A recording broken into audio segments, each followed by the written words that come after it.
ሰላም ዛሬ The Scorpion King የተሰኘውን የድርጊትና የጀብዱ ፊልም እንከታተላለን። አስቀድሜ ልንገራችሁ ታሪኩን በዝርዝር እናየዋለን። ከፍተኛ ክረምት ነው። በረዶ አካባቢውን በሙሉ ሸፍኖታል። ነገር ግን አንድ ረጅም ሕንፃ ለየት ብሎ የሙቀትና የደህንነት መጠለያ ይመስላል። አንድ መንገደኛ ሕንፃውን ተመልክቶት ወደዚያ እያመራ ሳለ በድንገት የብረት ኮከብ አይኑ ላይ አርፎ ይገድለዋል። በሕንፃው ውስጥ የባሩስ ተዋጊዎች ጎሳ በፊታቸው ታስሮ በተሰቀለ አንድ ወንድ ላይ እያሾፉ ይጠጣሉ፣ ይጨፍራሉ። የተዋጊዎቹ መሪ ስለገደሏቸው በመቶዎች የሚቆጠሩ ሰዎች በኩራት ይፎክራል። ገና ያልገደሏቸው ሰዎች ቢኖሩ አካዲያዋን ብቻ ናቸው። ነገር ግን እጃቸው ላይ ካለው ሰው ሁኔታ ስንረዳ ያ ሁኔታ በቅርቡ የሚቀየር ይመስላል። መሪው ተዋጊዎቹን መጀመሪያ የትኛውን የአካል ክፍል ልቁረጥ ብሎ ይጠይቃቸዋል። ይህም ይበልጥ ያስፈንድቃቸዋል። እስረኛው ግን ወንድሜ ይበቀለኛል ሲል ያስጠነቅቀዋል። እነሱ ባያምኑትም ማመን ግን ነበረባቸው። መሪው ሰይፉን መዞ መቆራረጥ ሊጀምር ሲል በሕንፃው የኋላ ክፍል በኩል ፍንዳታ ይከሰታል።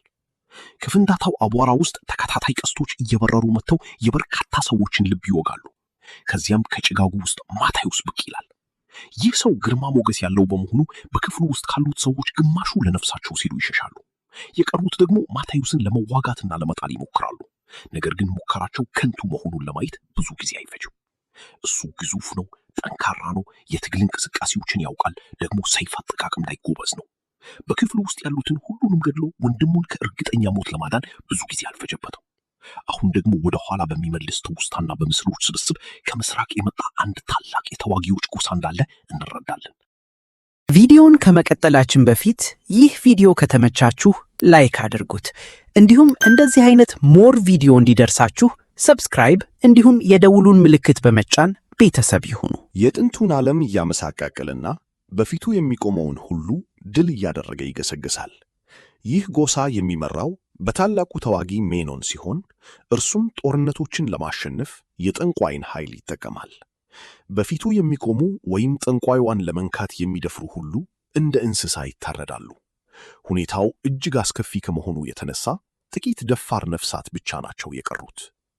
እነዚህ ደፋር ነፍሳት ነፃ ጎሳዎች ተብለው ይታወቃሉ። መሪያቸው ንጉሥ ፋሮን ሜኖንን ለአንዴና ለመጨረሻ ጊዜ ለመጣል ጎሳዎቹን አንድ ላይ ሰብስበዋል። እንደ አለመታደል ሆኖ ይቺ ጠንቋይ ከጎኑ ስላለች ሜኖን ሊሸነፍ አልቻለም። ይህንን ችግር ለመፍታት ንጉሥ ፋሮን አካዲያዊውን ማታዩስና ወንድሞቹን ጠንቋይዋን እንዲገድሉ ይቀጥራቸዋል። ሜኖን እንዲሸነፍ ካለው ከፍተኛ ፍላጎት የተነሳ ንጉሡ ያለውን የመጨረሻ ሀብት ከፍሎ ያሰራቸዋል። በሚቀጥለው ምሽት ማታዩስና ወንድሞቹ የሜኖን ሰፈር ይደርሳሉ። ማታዩስ ብቻውን ወደ ውስጥ ሲገባ፣ ወንድሞቹ ግን በክበብ ዞረው በውስጥ በኩል እንዲያገኙት ይተዋቸዋል። የጨለማውን ሸፋናና ጥቂት የተንኮል ዘዴዎችን በመጠቀም ጥቂት ዘበኞችን በዝምታ ይጥላል። በዚህ መሃል አፒ የተባለ የፈረስ ሌባ በእሳት ላይ ተገልብጦ ታስሮ ያገኘዋል። አፒ እንዲፈታው ቢለምንም ማታዩስ ግን በጡጫ መጥቶ አዝለፍልፎት መንገዱን ይቀጥላል። በመቀጠል ከሜኖን ድንኳን ውጭ ከወንድሞቹ ጋር ይገናኛል። ነገሩ ሁሉ በጣም ቀላል ይመስላል። እንዲያውም ከመጠን በላይ ቀሏል። ማታዩስ ወጥመድ መኖሩን ጠረጠረ። በዙሪያው ባሉ ድንኳኖች ስር እንቅስቃሴዎችን አስተዋለ። ለወንድሞቹ እንዲደበቁ ቢጮህም ድንኳኖቹ ተከፍተው በደርዘን የሚቆጠሩ ቀስተኞች ፍላጻቸውን ያዘንቡባቸዋል። ማታዩስ ፍላጻዎቹን ማምለጥ ቢችልም ወንድሞቹ ግን ተመተው ይሞታሉ። ጠንቋይዋ ያለችበት ድንኳን ውስጥ ቢደርስም ሊገድላት ሲል በውስጧ አንድ ነገር ይመለከታል። ከዚያም በትከሻዋ ላይ አልፎ የሚሄድ ፍላጻ በመተኮስ ሊገድላት የነበረን ዘበኛ ይጣላል። ከጥቂት ቅጽበቶች በኋላ በሜኖንና በሰራዊቱ ተከቦ ይያዛል። የሚያሳዝነው ደግሞ አሳልፎ የሰጠው የንጉሥ ፋሮን ልጅ መሆኑ ታወቀ። እርሱም አሁን ሜኖንን ተቀላቅሏል። ሜኖን ማታዩስን ለመግደል በጣም ቢጓጋም ጠንቋይዋ ግን ታስቆመዋለች። አማልክት በራእይ እንደነገሯትና ሜኖን ማታዩስን በእጁ ከገደለው ለራሱ ታላቅ አደጋ እንደሚሆን ትገልጻለች። እየዋሸች እንደሆነ ቢሰማንም ሜኖን ግን በዚህ እንቆቅልሽ ላይ ካሰበ በኋላ ማታዩስን መጥቶ ያዝለፈለፈዋል። በሚቀጥለው ቀን ማታዩስ ራሱን በአደገኛ ሁኔታ ውስጥ ያገኘዋል። በበረሃ መካከል እስከ አንገቱ ድረስ ተከብሯል። አጠገቡ የተቀበረው አፒ ደግሞ በጉንዳን ጎጆ መከበባታቸውንና በቅርቡ በሺዎች የሚቆጠሩ ጉንዳኖች እንደሚመጡ ይነግረዋል። አፒ ግን ብዙም የተጨነቀ አይመስልም። ማታዩስ ፊቱን ሲያዞር በቀላሉ አምልጦ ይወጣል። ከዚያም ሊጠብቁት የነበሩትን 2 ዘበኞች ጥሎ ቁጭ ይላል። ማታዩስ በጉንዳኖች ሲበላ ለማየት ጓጉቷል። ማታዩስ እንዲረዳው ቢለምንም አፒ ግን ማታዩስ እርሱን ላለመግደልና በጀብዱዎቹ ላይ አብሮት ለመውሰድ ቃል ካልገባለት ሊረዳው እንደማይፈልግ ይገልጻል። ጉንዳኖቹ እየተቃረቡ አንዳንዶቹም ፊቱ ላይ የወጡ ስለሆነ ማታዩስ ከመስማማት ውጭ አማራጭ አልነበረው። አሁን ሜኖን በጎሞራ ወዳለው ቤተ መንግስቱ ተመልሷል። እዚያም ጠንቋይዋ ስለ ወደፊት ጦርነቶቹ እንድትነግረው ያዛታል። እርሷም ማንም ሊቋቋመው እንደማይችልና ድል አድራጊ እንደሚሆን ታረጋግጥለታለች። በዚህ በጣም ተደስቶ በቅርቡ በዓለም ላይ ሥርዓት እንደሚያሰፍንና ለ1000 ዓመታት የሚቆይ ግዛት እንደሚመሰረት ይፎክራል። እንዲያውም ይህን ሲያደርግ ጠንቋይዋ ከጎኑ እንደምትሆን ይናገራል። እርሷ ግን አብረው ከተኛች ኃይሏን እንደምታጣ ታስታውሰዋለች። ለጊዜው ይህ ንግግር ቢገታውም ለረጅም ጊዜ ግን የሚያቆመው አይመስልም። አሁን ማታዩስና አፒ የጎሞራ በር ላይ ደርሰዋል። ማታዩስ በአፒ ራስ ላይ የተቆረጠውን ሽልማት እንደ ምክንያት በመጠቀም ሁለቱንም ወደ ውስጥ ያስገባቸዋል። አንድ የቅጥሩ ውስጥ ከገቡ በኋላ አፒን በአንዲት ቆንጆ አስተናጋጅ እንዲጠመድ በመጠጥ ቤት ውስጥ ትቶ ሜኖን ወደሚኖርበት ቤተ መንግስት መግቢያ ለመፈለግ ይወጣል። በመንገዱ ላይ ጥቂት ሕፃናት አግኝተውት በክፍያ ከተማዋን ሊያስጎበኙት እንደሚሉት ይነግሩታል። ጎበዝ መሪ ወደ ሜኖን ቤተ መንግስት የሚወስደኝን መንገድ ሊያሳየኝ ይችላል ሲል፣ ብልህ መሪ ግን አያሳይህም የሚል ምላሽ ያገኛል። ስለ ምስጢራዊ መግቢያ ሲጠይቃቸው ይህ መንገድ መጨረሻው ቤተ መንግስቱ ወህኒ ቤት ነው ይሉታል። ማታዩስን እንደማይከፍላቸው ሲያውቁ ጌጣጌጦቹን ሰርቀው ይሸሻሉ። ማታዩስ ያሳድዳቸውና ጌጣጌጡን የያዘውን የልጆቹን መሪ ይዘዋል። ነገር ግን አይቆጣም። ይልቁንም ወደ ቤተ መንግስቱ የሚያስገባ መንገድ ካሳየው አንዱን ጌጣጌጥ እንደሚሰጠው ቃል ይገባለታል። ሕፃኑም በደስታ ይስማማል።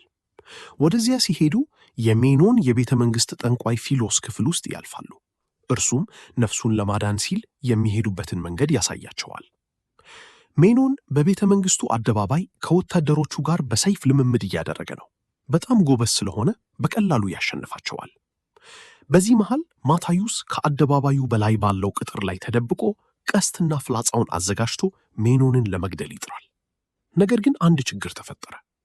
ቅድም ያገኘው የጎዳና ተዳዳሪ ሕፃን ቤተ መንግስት ውስጥ ተይዟል።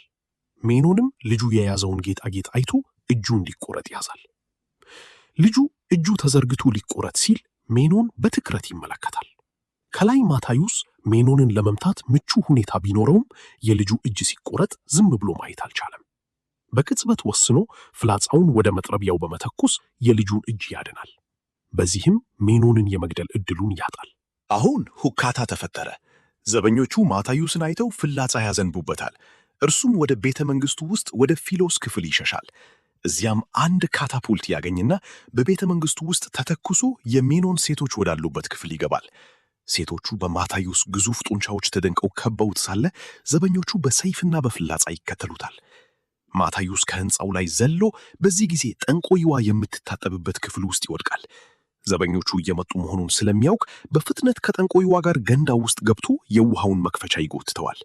በዚህም ውሃውና ሁለቱም በቤተ መንግስቱ የውሃ መስመር በኩል ተንሸራተው በመንገድ መካከል ባለው የውሃ ምንጭ ውስጥ ይወድቃሉ። ይህ ትልቅ ዕድል ነበር። ሌላ አማራጭ ስለሌለውና አዲስ ዕቅድ ስለወጣለት ማታዩስ ጠንቋይዋን አስገድዶ ከከተማዋ ይዞ ይወጣል። ከቅጥሩ ውጭም አፒን ያገኙታል። ጠንቋይዋ በእጁ ስላለች ሜኖን ተከትሎት መምጣት እንዳለበት ለአፒ ይነግረዋል። ይህ አደገኛ ዕቅድ ነው። በተለይ ማታዩስ ሜኖንን የሙታን ሸለቆ ወደ ተባለ ቦታ እንደሚሰበው ሲናገር አፒ በጭራሽ አልተደሰተም። በዚያ ምሽት ማታዩስና አፒ ተኝተው ሳለ ጠንቋይዋ ለማምለጥ ትሞክራለች። ነገር ግን ማታዩስ ነክቶባታልና በፍጥነት ያስቆማታል። ጥቂት ግብግብ ይፈጥራሉ። ማታዩስ ግን እየተጫወተባት እንደሆነ ግልጽ ነው። ከዚያም ወደ ሜኖን ለመመለስ እየሞከርሽ ነው ብሎ ይከሳታል። እርሷ ግን የሜኖን እስረኛ መሆኗንና ወደዚያ ከመመለስ ሞትን እንደምትመርጥ ትገልጻለች። ወደ ሜኖን በጭራሽ አልመለስም፣ ሕፃን ከነበርኩበት ጊዜ ጀምሮ እስረኛው አድርጎኛል ትላለች። ማታዩስ አመናት። የትም የምትሄድበት ቦታ እንደሌላትና አብራቸው እንደምትቆይ አውቆ ፈታት። ነገር ግን ለሜኖን ነገሩ አልተመቸውም። ጠንቋይዋን ለማስመለስ ራሱ ከመምጣት ይልቅ 12 ምርጥ ወታደሮቹን ላከ።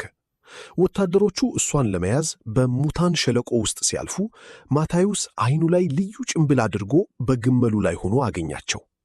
እንደ እብድ ወይም ራሱን ሊያጠፋ እንደሚፈልግ ሰው በቀጥታ ወደ እነሱ ጋለበ። የሜኖን ወታደሮችም እርሱን ለመያዝ በጉጉት ወደ እርሱ መጡ። በዚህ ጊዜ የማታዩስ ዕቅድ ግልጽ ሆነ። ከጀርባው ታላቅ የአሸዋ አውሎ ነፋስ ተነሳና ሜዳውን ሸፍኖ ወታደሮቹን በቁጣ ዋጣቸው። አቧራው በየቦታው በመሆኑ ማየት አይቻልም ነበር። ማታዩስም ይህንን አጋጣሚ በመጠቀም ወታደሮቹን አንድ በአንድ ይጥላቸው ጀመር። ለመዳን ሲሉ በአቅራቢያው ወዳለ ዋሻ ውስጥ ቢገቡም ማታዩስ እዚያው እየጠበቀ እንደ ቅጠል አረገፋቸው። ጥቂት የተረፉት ወደ አውሎ ነፋሱ ቢመለሱም ማታዩስ እዚያም አላስመለጣቸውም። ድሉ ቀላል መስሎ ነበር። ነገር ግን ከወታደሮቹ አንዱ ከመሞቱ በፊት መርዛማ ፍላጻ መዞ ማታዩስን ወጋው። አውሎ ነፋሱ ሲጠፋ ጠንቋይዋ ማታዩስን ፍለጋ ተጣደፈች። መጀመሪያ ላይ ደህና ቢመስልም መርዙ ግን በሰውነቱ ውስጥ መሰራጨት ጀመረ። መርዙ ከጊንጥ የተገኘ ሲሆን ሰዓታት እያለፉ ሲሄዱ የማታዩስ ሁኔታ እየተባባሰ መጣ። የወደፊቱ ስኮርፒዮን ኪንግ መጨረሻው የደረሰ መሰለ። ነገር ግን ጠንቋይዋ አንድ እንግዳ ነገር አደረገች። ከላዩ ላይ ሆና መርዙን በአፏ ሳበችው። ይህ እርሷን ለሞት ቢያደርሳትም ማታዩስን ግን አዳነው። አሁን ሕይወቱን ለሷ እንደ ባለፍዳ መሆኑን ተረዳ። በጎሞራ በኩል ግን ሜኖን ወታደሮቹ ጠንቋይዋ እንደጠፋች ካወቁ ሊያምፁ እንደሚችሉ በመስጋት ደህና መሆኗን ዋሽቶ ነገራቸው። በሆነ አጋጣሚ ማታዩስና ሌሎቹ ፊሎስን በበረሃ መሃል አገኙት። እርሱም የባሩድ ምስጢር ወይም መሰል ነገር ማግኘቱን በደስታ ይናገራል። ለዚህም ማረጋገጫው የተቃጠለ ልብሱና ፊቱ ነበር። ከዚያም ቡድኑ ንጹሕ ውሃ ወዳለበት አንድ ኦአሲስ መድረስ ቻሉ። እንዳለ መታደል ሆኖ ወጥመድ ነበር። ወዲያውም በደርዘን የሚቆጠሩ ቀስተኞች ከበቧቸው። እነዚህ ቀስተኞች ነፃ ወደ ሆኑት ጎሳዎች ድብቅ ሰፈር ወሰዷቸው። የነፃ ጎሳዎች መሪ አንዱ የሆነው ባልታዛር ማታዩስን ስላወቀው የሜኖን ወታደሮችን ወደ እነሱ መርተሃል ብሎ ከሰሰው። ይህንን ለመፍታት ብቸኛው መንገድ ሰይፍ መምዘዝ ነበር። ሁለቱ ግዙፍ ሰዎች ያገኙትን መሳሪያ ሁሉ በመጠቀም ታላቅ ፍልሚያ አደረጉ። ለአፍታ ባልታዛር የሚያሸንፍ ቢመስልም ማታዩስ ግን በላቀ ብቃት አሸነፈው። ሊገድለው ቢችልም ግን ተወው። ሜኖን ለሁላቸውም እንደሚመጣና እዚህ መደበቅ ምንም እንደማይፈይድ አስረዳቸው። ባልታዛርም ሜኖን መላውን ምድር ሲያጠፋ ማን ያቆመዋል ብሎ ሲጠይቅ ማታዩስ አከፈለገ እኔ ያቆመዋለሁ አለው። በዚያ ምሽት ጠንቋይዋ ሜኖንን ድብቁን ሰፈር አግኝቶ ማታዩስንን ጨምሮ ሁሉንም ሲገድል የሚያሳይ ራእይ አየች። ደንግጣ ወደ ማታዩስ በመሄድ ዕጣ ፈንታው በሜኖን እጅ መሞት እንደሆነ ነገረችው። እርሱ ግን አላመናትም። ይልቁንም አብረው በማደር ፍቅራቸውን ገለጹ። ነገር ግን አሁን ኃይለዋን አጥታለች። ማታዩስ እንደተኛ ጠንቋይዋ ከክፍሉ በስውር ወጥታ ግመሉን በመውሰድ ወደ ጎሞራ ተመለሰች። አታዩስ ሲነቃ ጠንቋይዋ መሄዷን አውቆ በሜኖን እጅ እንድትሞት እንደማይፈቅድ ተናገረ።